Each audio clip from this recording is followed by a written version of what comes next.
Margaret awoke, startled, a cold sweat clinging to her. She gathered her thoughts.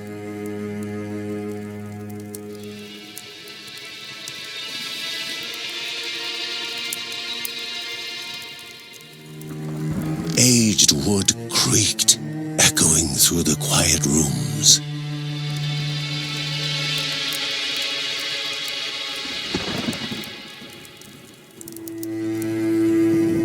Near the house stood a shrine to Rhea Dana, goddess and daughter of the land, of Rhea and a being of comfort.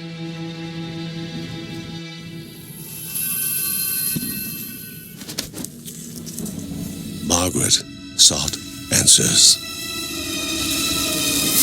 But the goddess did not speak. There was only the faint whisper of something dark, something hungry.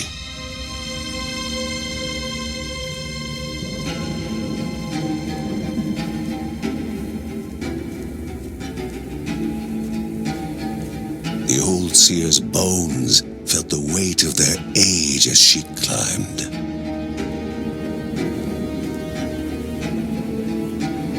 The only thought on her mind, has it begun again?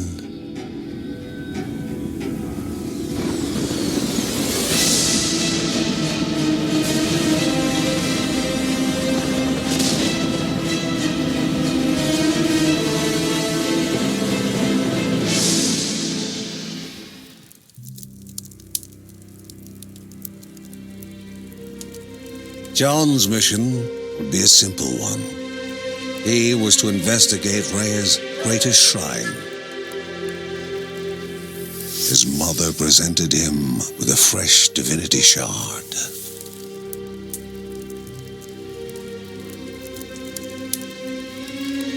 From his brother came a newly sharpened sword.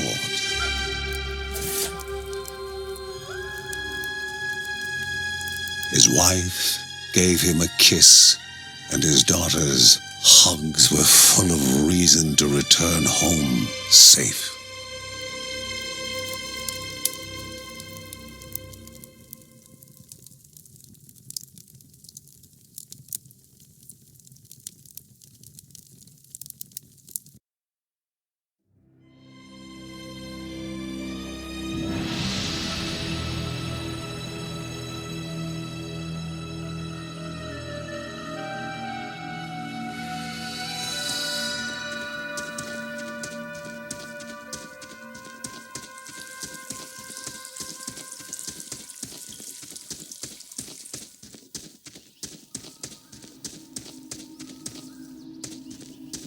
Rhea, a land long forgotten, a place of unimaginable beauty. It first appeared as sludge given life, slithering creatures, small and vile.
wall, impeding further progress.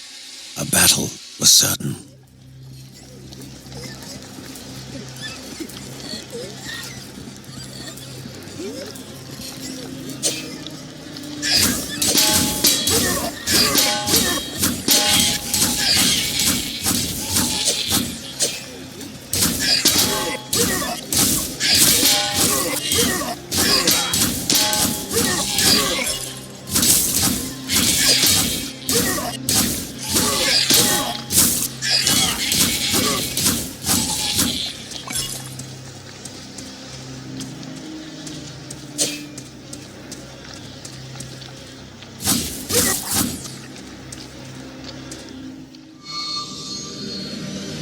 Banished by light itself, the corruption abated, leaving the shard cold in hand, dark, in need of life.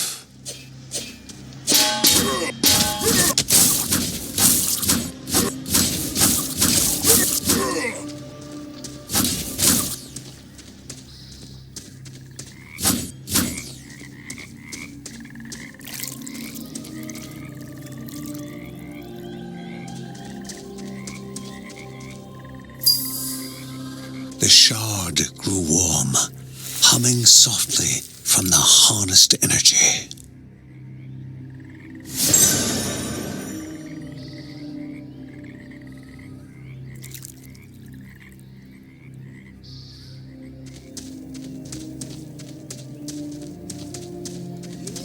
Before him was now one more dangerous than those that came before.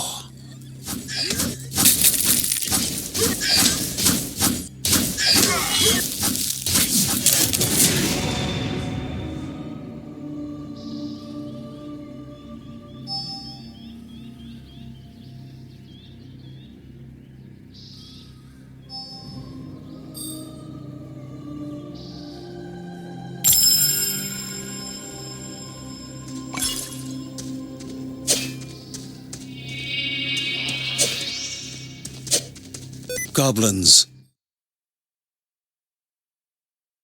Usual.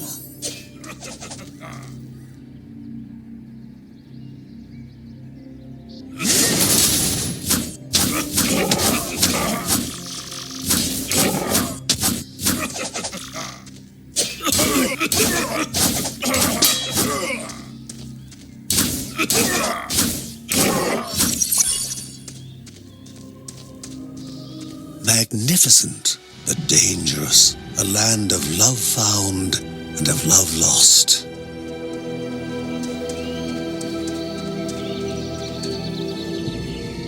Before him was sacred ground, left untouched in days gone by.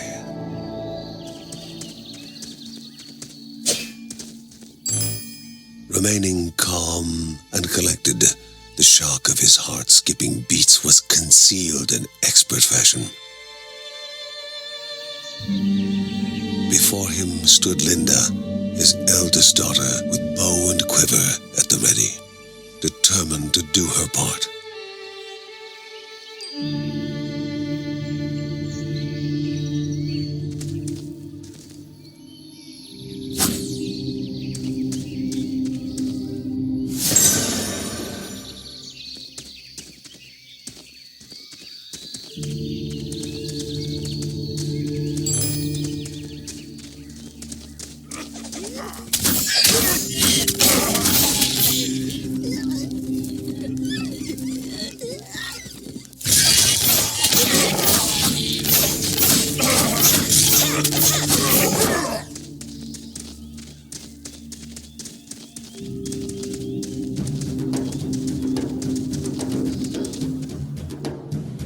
Before the Guardians were not beasts feeding, but monsters consuming, destroying others. They corrupted and distorted, creating even more hungry husks.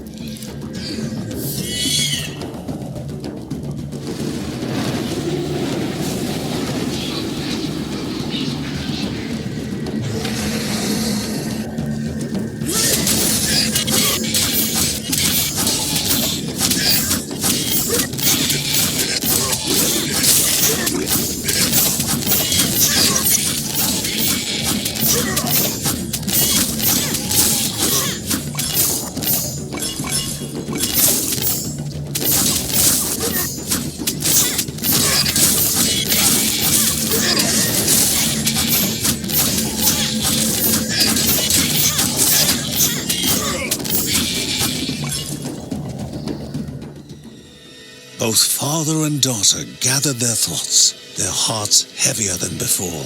How would they explain what they had witnessed?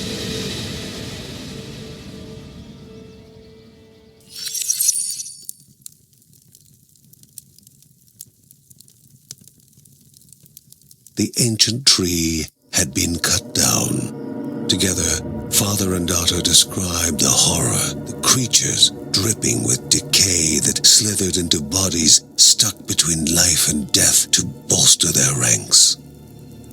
Grandma Margaret confirmed what they all feared.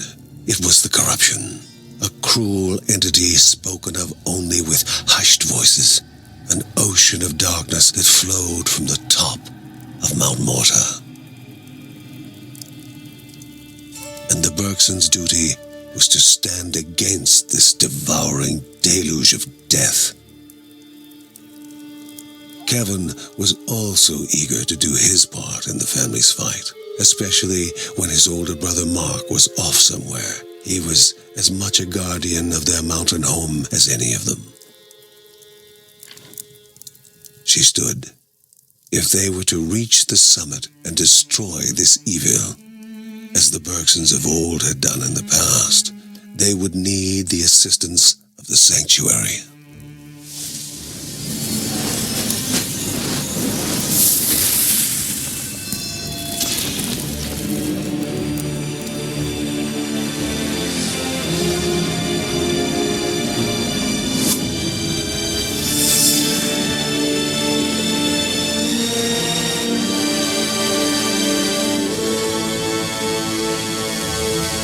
Given to the Bergsons by Rhea herself, the sanctuary was a gateway to the mysterious lands around the mountain. Margaret pointed to the huge crystal at the center of the den, revealing their next task: to activate it and open the way to the source of the corruption.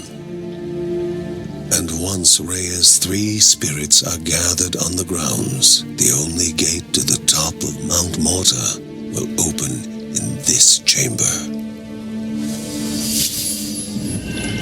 By himself, or with the assistance of those who loved him, John needed to gather the 3 spirits from their lands. Without them, he would not be able to stem the flow of the corruption.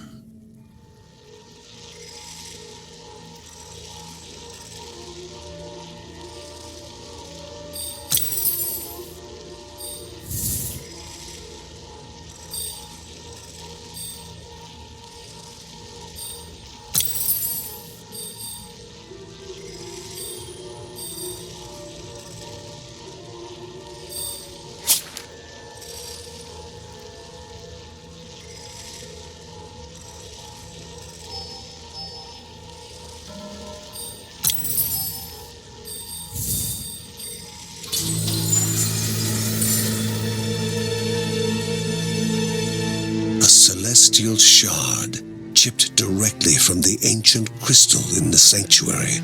It would be the Bergsons' lifeline, a tether to pull them back home before death's fateful whisper.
The Bergson began to slip away, wondering if this was death.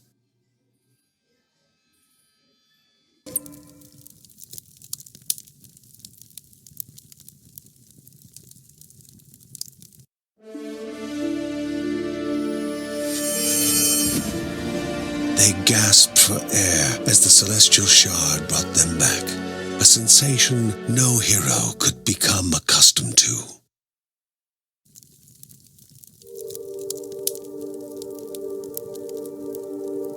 As she heard John and Linda describe their foray, thoughts rushed through Margaret's head. The corruption had amplified the creature's wickedness, and no longer were they part of the harmony of the Rhea. With the new threats looming, Margaret asked Ben to prepare his workshop. He would have to take charge of enhancing the warrior family's weapons and armor.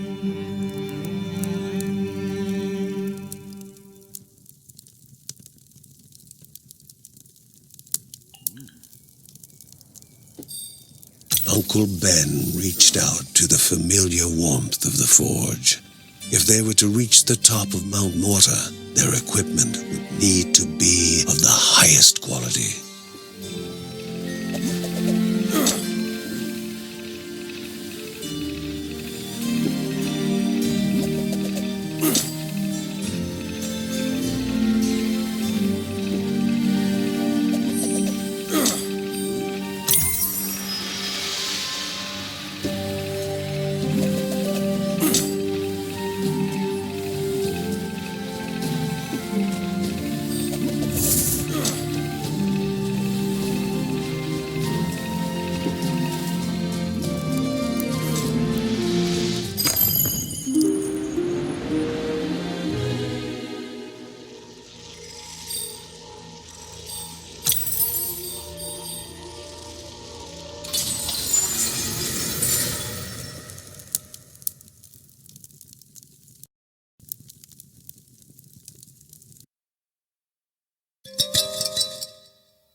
Four steps were to be taken in the correct order.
The halls of Anea Dire, so mesmerizing in their magnificence, were to be found at the end of a long road. And a hero never knows what is awaiting them at the end of a road. Moving is more important than reaching.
Kevin's need to help all began when his elder brother Mark left the house.